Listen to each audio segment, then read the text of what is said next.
I never imagined a Sunday supper could conclude with my own offspring labeling me a failure. You're a failure, Mom. But Valerie, Dad's partner, she's the true parent I never had. The statements didn't reverberate, they pierced. Clean, sharp, and silent. He banged his utensil on the table and settled back as if he had just reported the climate. I didn't register the gasp from Julia, my daughter. I didn't notice the baked fowl getting cold in front of me. All I could observe was Thomas, my son. My only son. The newborn I cherished after 16 hours of labor, through colic, a fractured clavicle, and a separation that nearly ruined me. Now he sat across the dining table, sneering at me like I was a burden he couldn't wait to cast off.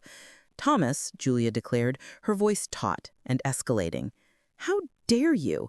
He simply smirked, chewing his meal as if nothing had happened, as if he hadn't just spit on everything I'd given up for him. I glanced at the faces around that table, my grandchildren frozen, their eyes wide and frightened. Valerie, my former spouse's new companion, smiled smugly from the opposite end of the table, patting her lips with the cloth serviette I had paid for. You always wreck everything, Thomas muttered. Gosh, we invite you for a meal, and it devolves into a pity party. No one moved. No one spoke. Only the slow clink of silverware and Valerie's impeccably rehearsed sigh. And I sat there, paralyzed in the chair I used to rock him to slumber in, wondering precisely when my affection for him had transformed into a sense of entitlement in his mind. He wasn't always like this, but perhaps he was. I gazed at him, not as the mother views her offspring, but the way one might look at a stranger who just shoved you off a cliff and walked away without a backward glance. He didn't even flinch. Something perished at that dinner table. But it wasn't me, not this time. I was still trying to comprehend what the heck had just transpired. What kind of son calls his own mother a failure?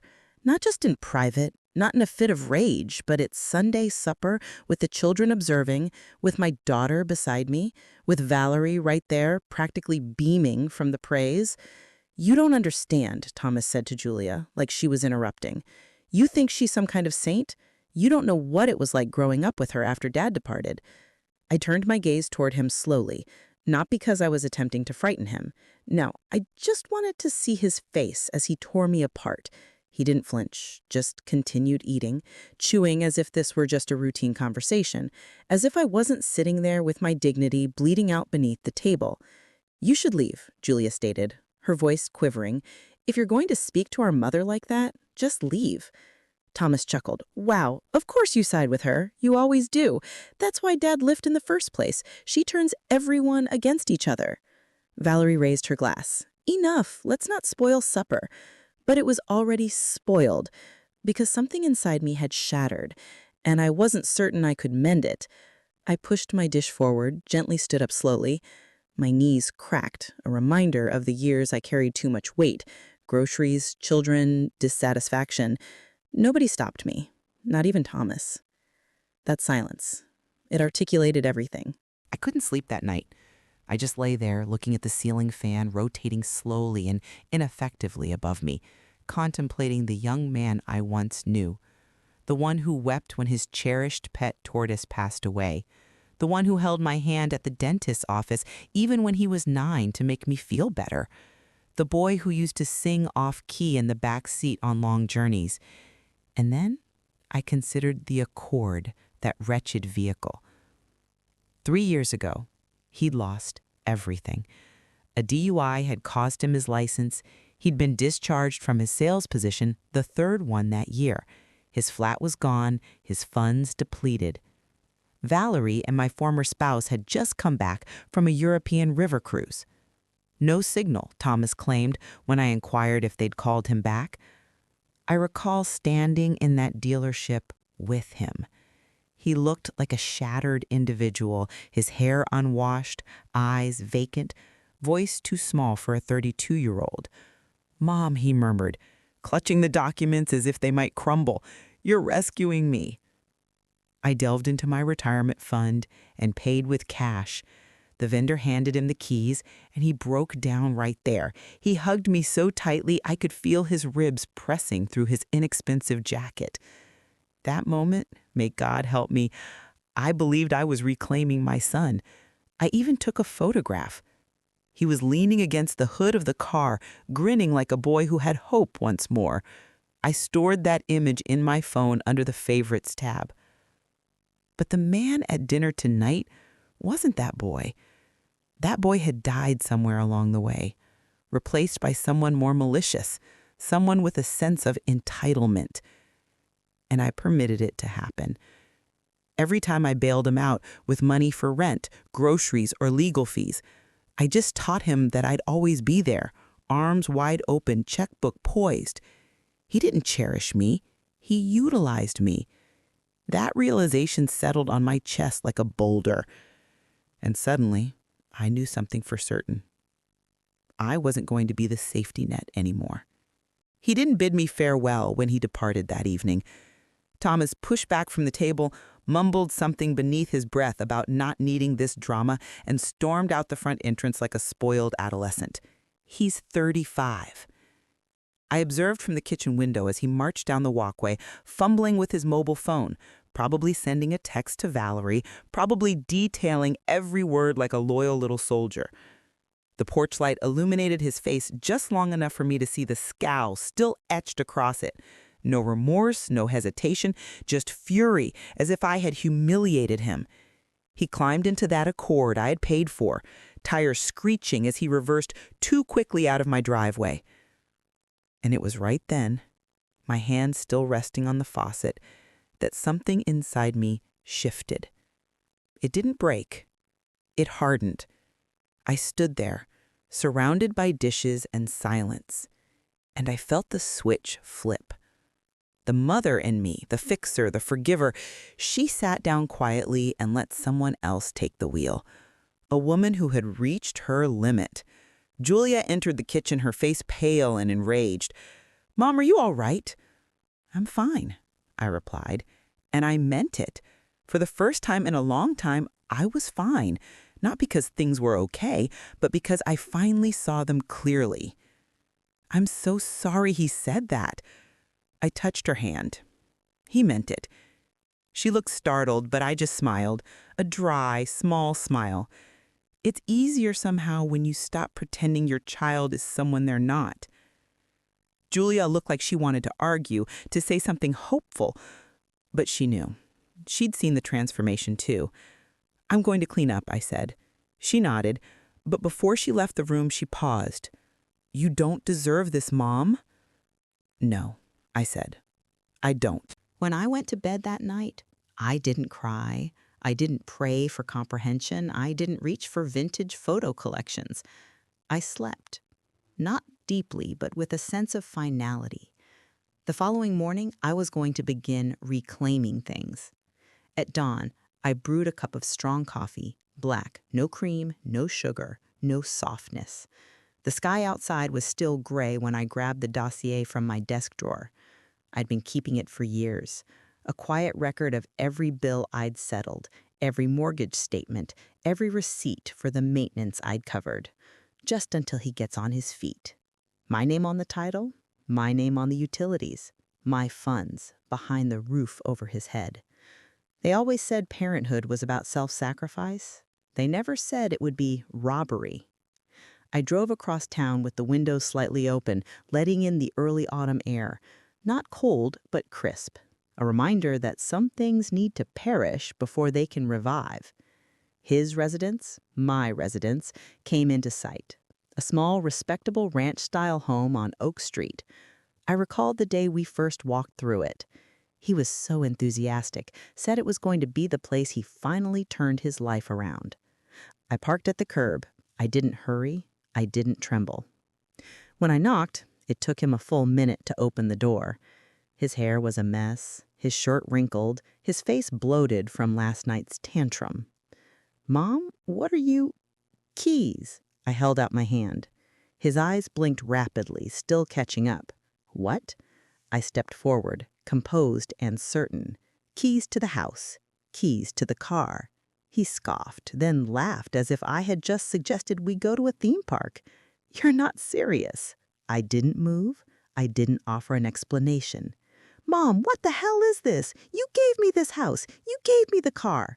"No," I said, pulling a folder from my bag. I opened it like a book of truth. I paid for them. They're in my name. And now I'm done pretending. He glanced out toward the street. Two neighbors were out front, one with a dog, the other adjusting sprinklers, both feigning not to watch. Jesus Christ, this is crazy, he hissed, stepping outside and pulling the door shut behind him. You can't just show up. And I can, and I am. I held out my hand again. He followed me down the driveway, barefoot, yelling, "You gave me that car. You can't just take it back." His voice cracked, too loud for 7:30 in the morning. Curtains twitched across the street. Sprinklers hissed and pulsed like applause.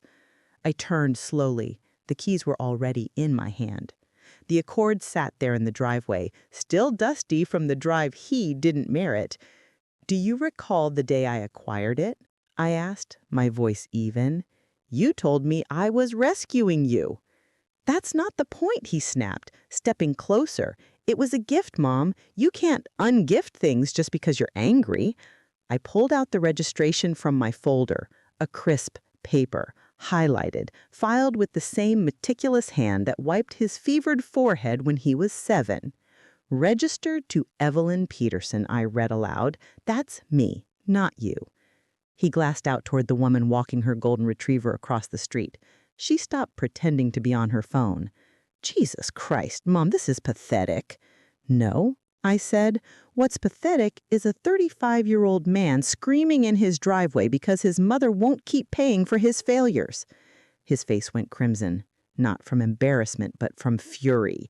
The kind of fury that comes when someone finally severs the lifeline you've been pulling on your whole life. "You're causing a scene," he snarled. I stepped toward the car, opened the door, and tossed the registration onto the passenger seat. "I've paid the insurance, the maintenance, the fuel. You didn't even change the oil." "I was going to." "You were always going to. Just like you were always going to repay me or fix your life or grow up." That one landed. I saw it. He blinked like someone had struck him. And for the first time in years, he had no clever retort. Just silence. That silence was beautiful. I got in the driver's seat and adjusted the mirror. He attempted one more thing, the final move in his strategy. "Valerie says you're losing your grip," he muttered. "Says you need help, that this obsession with control." I shut the door and rolled the window down. "You can go reside with Valerie then. Let her assist you. Let her acquire your vehicles and cover your rent and rescue you when you fail again." The engine started with a hum, a smooth, dependable sound, unlike the man standing in the rearview mirror. I reversed slowly, watching him shrink in my side mirror. I didn't even look back when I drove away. The bank was quiet that morning, with cool air and the scent of paper and printer ink. I walked in holding the same leather folder, its edges worn and corners creased from years of being shoved into drawers. Laura at the front desk blinked in surprise when she saw me. "Evelyn, I thought you were just paying online these days." "Not today," I smiled, calm and steady. Today wasn't about paying for anything. It was about ending something. 10 minutes later, I sat across from a woman named Clara, young, polite, with a gold wedding band so shiny it still looked new. She reviewed the documents I handed her. "This is the mortgage tied to 214 Oak Street, correct?" "Yes," I replied. "You'd like to cancel your automatic payments?" "No, I'd like to cancel the mortgage entirely, remove myself from liability, end my involvement." She blinked again. That took her by surprise. "I'm afraid that's not something we can just cancel. You're a co-signer, not just a payer." I leaned forward slightly. "I understand. That's why I brought this." I slid over a copy of the legal revocation of financial support drafted last night and notarized at 8:06 this morning. The ink was barely dry. "I'll no longer be paying on behalf of the occupant. He's had 5 years of support, and as of today, he can manage the responsibility himself." Clara's eyes scanned the document. "Okay," she said cautiously. This will trigger a formal notification. The resident will receive notice of the payment responsibility shift. If no payments are made within 60 days, the house goes into default. Yes, I understand. She paused. There's also a record of you covering escrow shortages the last 3 years. And not one thank you card, I added with a bitter, weary, and final smile. She didn't laugh, just nodded. Understood. Then came the moment I had anticipated. She clicked a few keys, opened the payment screen, and hovered her mouse over a red button labeled Cancel Automatic Payments. Are you sure? I nodded. I'm very sure. Her mouse clicked, one sharp sound. Then the screen changed. Status: canceled. She stamped the physical notice with thick red ink, the kind you feel in your spine. I picked up the paper, folded it slowly, and slid it back into my folder. Thank you, Clara, I said, standing. She watched me with something like admiration, or perhaps a warning. Just be prepared, she said. People get angry when they lose their safety nets. I turned back and smiled. He should have thought about that before cutting the rope. My phone buzzed before I even made it out of the parking lot. Thomas. I let it ring until the final vibration, then let it buzz again and again. By the fourth call, I answered. Mom! His voice was already shaking with fury. What the hell did you do? I just got an alert saying the autopay failed. What's going on? I stopped paying, I said simply. You reside there. You pay for it. His voice rose like a siren. You can't just do that. I've got bills, a family. You're messing with my life. Thomas, it wasn't just one comment, I said softly. It was years of taking, years of disrespect. Sunday was just the frosting on the decay. Oh my God, you're actually doing this? He hissed. You're abandoning your own son over one bad night? Valerie said you were being dramatic. I nearly laughed. Valerie, I repeated, the woman who calls me what's her name at gatherings? The one who told me I should stop dressing like I'm trying to compete with younger women? That Valerie? She's your father's wife, not your mother, and definitely not your lifeline. The line crackled.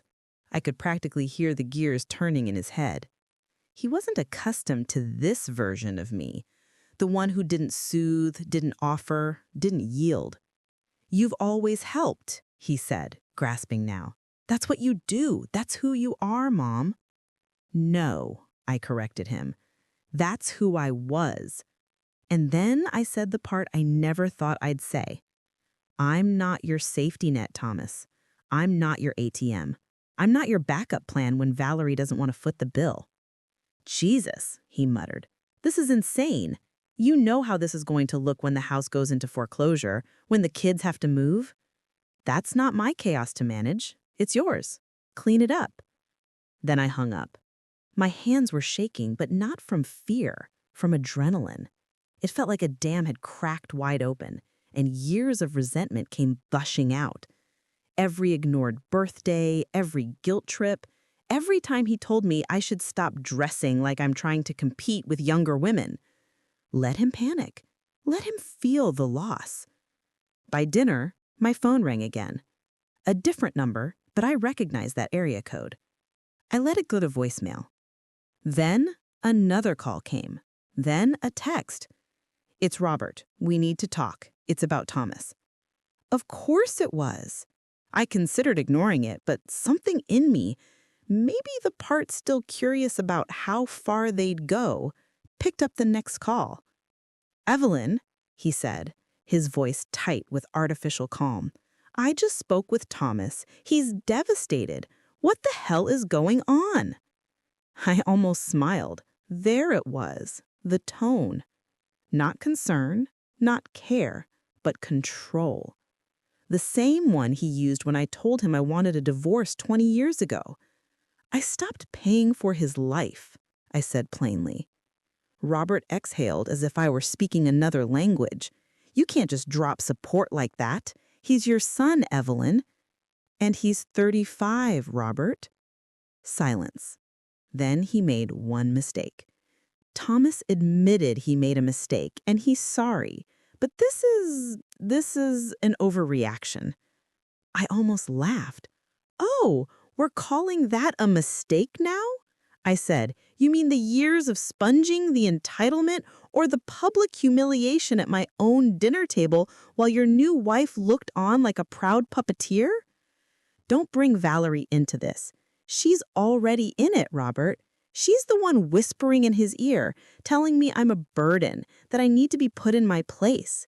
This family you two built around coddling his ego is not my responsibility. He tried a softer tone. Look, we all say things we regret, but that doesn't mean you blow up your relationship with your son. Valerie and I just think, there it was. She's speaking for you now, I asked. Or do you just repeat whatever she feeds you because it's easier than thinking for yourself? He was quiet for a moment, then sharply said, You always loved control, Evelyn. This is just more of the same. No, I said, my voice cold. What I loved was peace. I gave up everything to raise that boy while you were off building a new life with someone shinier. Now that it's inconvenient, you want me to keep paying for him to play man of the house while Valerie pampers his ego and you pretend you raised a responsible adult? Don't talk about my wife like that, he snapped.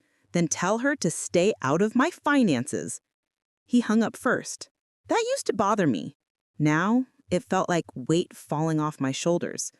The old Evelyn would have cried after that call, replayed it for days, blaming herself. But the woman holding the phone tonight, she smiled and poured a glass of wine. It didn't take long. Valerie always preferred to arrive last, like the final act in a mediocre drama, the one who appears after all the damage is done, wearing her pearls and a smirk, pretending her hands are clean. Her number flashed on my phone at 9:17 p.m. No voicemail, just a text. You've made your point. Now step aside. I stared at it for a long moment, my thumb hovering. Then I called her. Let's see how bold she was with a live audience. Evelyn, she answered sweetly, too sweetly. Her voice always had that thin layer of frosting that made your teeth hurt. I assume you're calling because you think I'm scared of you, I said calmly. She chuckled. No, my dear, I'm calling because you've created a mess, one that impacts our family. Your family? I repeated. Thomas resides with us now. He's vulnerable, humiliated. This crusade of yours is hurting him. It's not becoming of a mother. I nearly dropped the phone from laughing. You don't get to define motherhood for me, Valerie. You've been playing house with someone else's son for 15 years and calling it parenting. I've done more for him in those years than you ever did. There it was, the real Valerie, the voice beneath the pearls, the spite she usually kept just out of reach. Then by all means, I said, keep doing more. House him, feed him, pay the bills, comfort him when he finally realizes what being a grown-up actually costs. Evelyn, she said sharply now, you think this makes you powerful, abandoning your son? It makes you petty, pathetic, and if you keep pushing this, don't be surprised if it comes back on you. And if you threaten me again, I replied, I'll have my lawyer review the emails you've sent through Robert's business account, especially the ones where you claim I'm unwell and unstable. Silence. Oh, you didn't think I had those? I asked. I do. And if Thomas wants to take this to court, we can let a judge decide who's mentally fit and who's manipulating a grown man like a puppet. Her voice dropped to a whisper. You're bluffing. I'm not, and I wasn't. Good night, Valerie. I hung up before she could hiss another word. I sat in the silence and smiled. She thought I'd crumble. She thought I'd beg. But Valerie forgot something very important. I raised the man she's trying to control, and I know what scares him.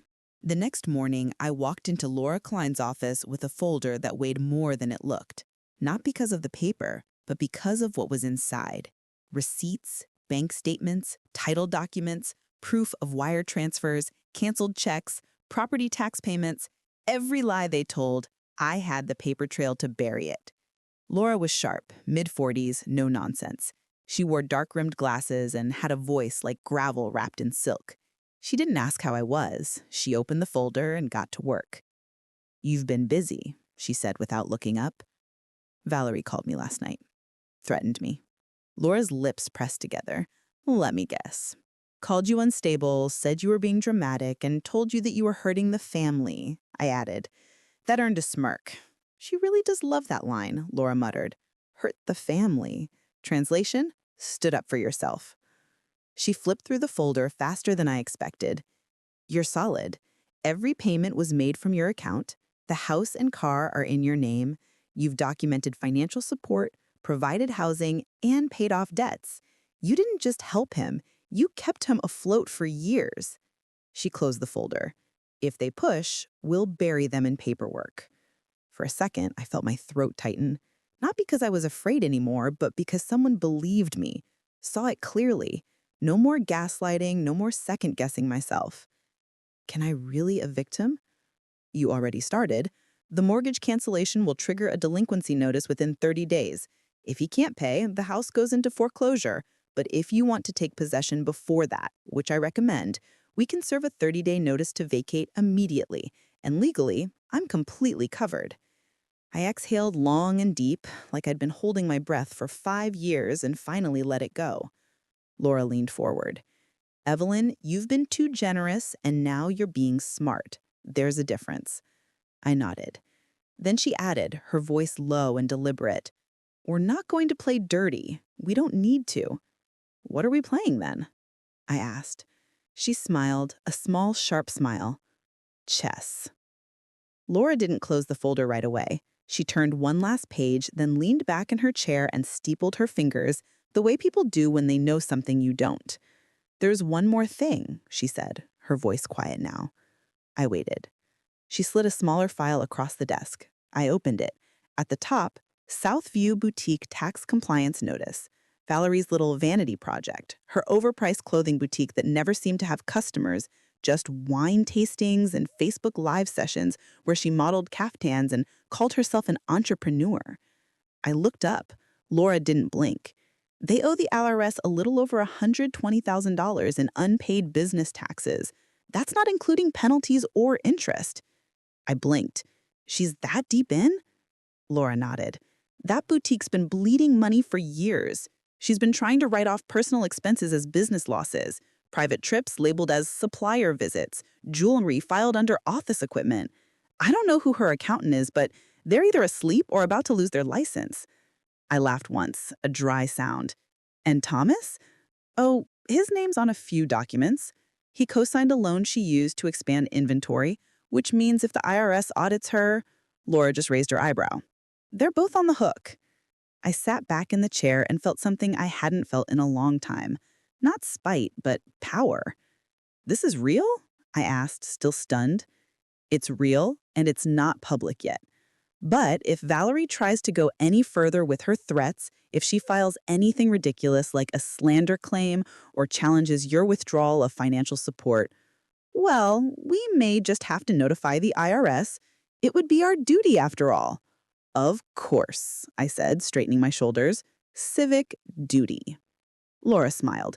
"Evelyn, you don't need to throw punches. You just need to remind people that you can." I stared at the folder in front of me. For years, I'd felt like they were all above me. Thomas, Robert, Valerie, smarter, louder, younger, stronger. But now I had the one thing none of them expected. Proof. And if Valerie came for me again, I'd show her what it really feels like to choke on your own lies. The notice went out on a Thursday. Laura had it sent by courier.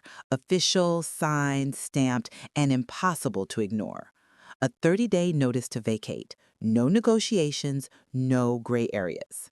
By Saturday morning, the movers were pulling up to 214 Oak Street, my house. A few boxes were stacked outside by noon. By 3, the couch I'd bought for him, the one he told everyone was a Craigslist score, sat crooked on the curb. Sun-faded, wine-stained, and still faintly smelling like the candles I'd tucked into care packages he never acknowledged. Neighbors started appearing like it was a yard sale. I parked half a block away, not wanting to gloat, just wanting to witness it. A woman watering her garden across the street leaned over the fence to get a better look. 2 teenage boys zipped by on bikes and slowed just enough to stare at the big red letters plastered across the front door, eviction notice of termination of tenancy. There was no hiding it now, no pretending it was a remodel or a voluntary move. This was a downfall, and I wasn't pushing him. I was just stepping out of the way. I stayed in the car, the window cracked, watching as Thomas came stomping out the front door carrying a cracked box of kitchenware. He looked exhausted. Valerie wasn't with him. I figured she was back at her boutique trying to explain to her accountant how $700 dinners with her Pilates instructor were client meetings. He turned toward the street, his eyes scanning, and for a moment they landed on me. He froze. I didn't wave. I just looked at him, calm, still present, like a mother at her child's graduation. Only this ceremony was called Consequences 101. He turned away fast, muttering something to the movers, probably hoping no one had seen me, probably praying no one recognized me at all. But someone did. Let Thomas tell whatever story he wants, that I blindsided him, that I was cruel, that Valerie was right. But the paper said what mattered in red ink and bold letters. Time's up. The call came just after 11 p.m. When the phone lit up, I knew it would be him. Thomas again. This time his voice held no anger, no sarcasm. Mom. He sounded like a kid again, but I reminded myself that that kid was gone. Valerie's furious. She left, said I embarrassed her, that I should have handled it before it got public. I didn't say anything. And now, his voice cracked, I don't have anywhere to go. Silence. Just the hum of my bedside lamp and the ache of 1,000 bad choices catching up to him for the first time without a cushion made of me. Please, he whispered, please don't do this. I sat up slowly, took off my glasses. Thomas, I said calmly, I told you what would happen. I warned you. That was a stupid dinner. I was mad. I didn't mean it. No, I said, you meant every word. You've meant them for years. That night, you just stopped pretending. I'm your son, and I'm your mother. Not your landlord, not your sponsor, not your doormat. He was crying now. You don't understand. I do understand, I said firmly. You're finally feeling what it's like to stand on your own, to deal with the consequences of your choices, and it hurts, I know. He didn't respond. Where you sleep tomorrow, how you pay your bills next month, that's not my cross to carry anymore. So you're really doing this? He whispered. I paused, then said it plainly. I already did. A long, silent stretch between us, then a soft click. He hung up. I stared at the ceiling for a moment, then turned off the light. The room was still, mine, and for the first time in years, I felt something wash over me. Not guilt, relief. 2 weeks passed. I didn't hear from Thomas. I didn't need to. I heard everything from the neighborhood, the bank, and eventually the news. Valerie's boutique shut down overnight. Not temporarily closed or under renovation, but gone. Windows papered, locks changed, website blank. It turns out the IRS doesn't appreciate being lied to, especially not after 3 years of falsified business expenses and unpaid quarterly filings. Laura hadn't even needed to make a call. The agency was already circling. She just gave them a little nudge. Valerie's accounts were frozen, her merchant processing revoked. PayPal, Square, Shopify, all gone. No way to collect money, no way to move it. The best part? The letter announcing the audit arrived at their temporary apartment. Thomas had to sign for it. The fallout was glorious.